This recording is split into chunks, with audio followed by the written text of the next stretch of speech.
Hola, continuando con el conocimiento celular, ya sabemos que la célula se reproduce mediante procesos de división celular. Habíamos visto la mitosis. La mitosis es utilizada por el organismo para todas las necesidades de división celular, para agregar células nuevas en el proceso de desarrollo, en el proceso de crecimiento y para sustituir células viejas y gastadas. Este proceso da como resultado células hijas, idénticas genéticamente a la célula madre, sin un cromosoma de más ni un cromosoma de menos. Y es mediante este proceso, llamado mitosis, que todos los animales y los seres humanos se hallan constituidos por células diploides, que son el resultado de esta reproducción.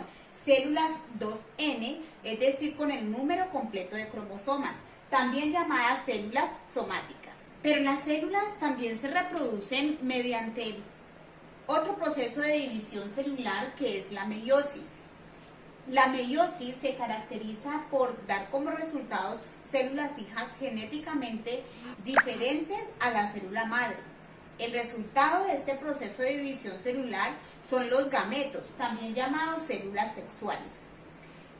Las células sexuales masculina y femenina, que cuando se unen dan origen a un nuevo individuo genéticamente diferente a su parental, debido a que es el resultante de la recombinación o de la combinación de este material genético que traen estos gametos, masculino y femenino.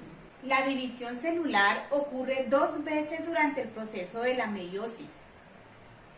Este proceso, que da como resultado 4 células hijas, genéticamente diferentes a la célula madre, porque hay una reducción cromosómica.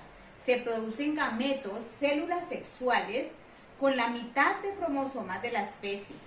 En el caso de nuestra especie, se producen gametos, células sexuales, óvulos y espermatozoides, que son células haploides, es decir, con la mitad de cromosomas de la especie, que son 23 cromosomas. Cuando estas células sexuales haploides de 23 cromosomas se unen, es cuando dan como resultado a un individuo diploide, y a partir de aquí empiezan los procesos de mitosis en la producción de tejidos y órganos. En la meiosis, al igual que en la mitosis, se da la interfase, que es la etapa de preparación de la célula al proceso meiótico. En esta etapa, el ADN se halla muy cerrado, pero los cromosomas de forma individual se hacen visibles al microscopio óptico. En este momento los cromosomas se estrechan en la sinapsis, intercambiando segmentos por entrecruzamiento. Veamos la metafase 1. En esta etapa, como podemos observar en el gráfico, la membrana nuclear desaparece completamente, los microtúbulos forman el huso acromático, las fibras del huso se acomodan solo a cada lado de los centrómeros, los cromosomas homólogos se acoplan a las fibras del huso acromático, orientándose el homólogo materno y el homólogo paterno en polos opuestos y alineándose con la placa metafásica. La anafase 1.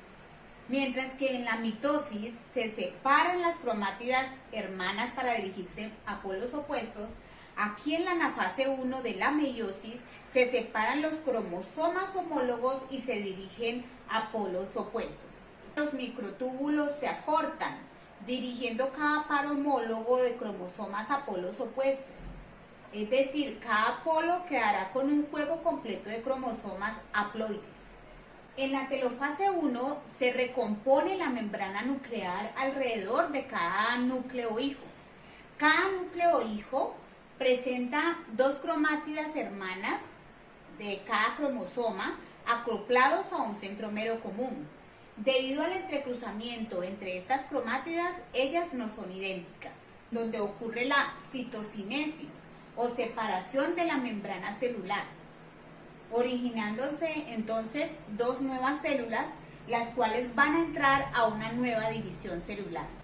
En este momento de la meiosis, cuando va a iniciar la segunda división celular, contamos entonces con dos células diploides que resultaron de la separación de los pares homólogos.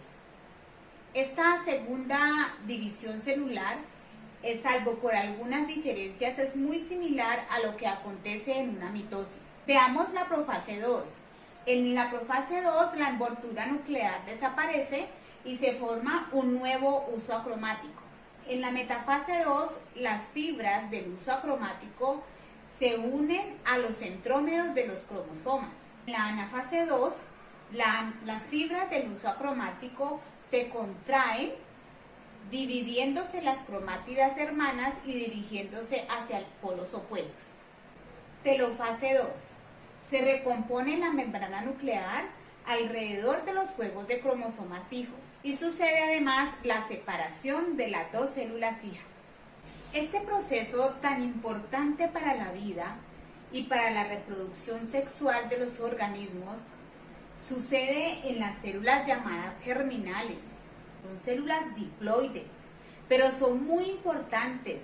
Se hallan en los órganos sexuales, también llamadas gónadas masculinas y gónadas femeninas.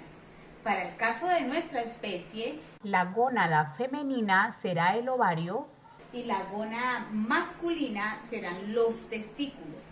Allí, donde se hallan esas células germinales, con esa importante función en la reproducción, se lleva a cabo la meiosis, proceso que tiene como objetivo producir células sexuales, llamadas gametos.